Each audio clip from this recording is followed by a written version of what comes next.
ડ્રગ્સના દૂષણને લઈને શક્તિસિંહ ગોહિલે હાલ તો પ્રતિક્રિયા આપી છે અને આ સાથે જ આકરા પ્રહાર સરકાર પર કર્યા। ડ્રગ્સના કારણે ગુજરાતનું યુવાધન બરબાદ થઈ રહ્યું હોવાની વાત શક્તિસિંહે કરી છે। આ સાથે જ ડ્રગ માફિયાઓ પાસેથી હપ્તા લેવાય છે।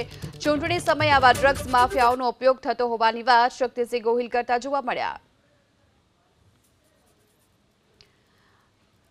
તો ડ્રગ્સ માફિયાઓ પાસેથી હપ્તા લેવામાં આવે છે અને ચૂંટણી સમયે આવા ડ્રગ્સ માફિયાઓનો ઉપયોગ થાય છે। આ વાત કરી છે શક્તિસિંહ ગોહિલે।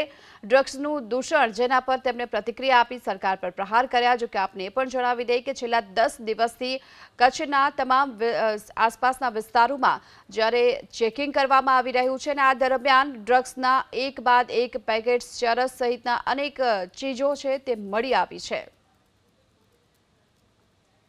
હપ્તા ખાય છે ભારતીય જનતા પાર્ટી। હું ચોખ્ખો દાવો કરું છું કે ભારતીય જનતા પાર્ટી આવા માફિયાઓ પાસેથી હપ્તા ખાય છે અને ચૂંટણી સમયે આવા જે વેપારીઓ છે ને ગેરકાયદેસર ધંધો કરનારા એનો ઉપયોગ કરે છે કે આ બૂથમાં મતદાન નહીં થવા દેવાનું, તમારો ધંધો ચાલવા દેજો।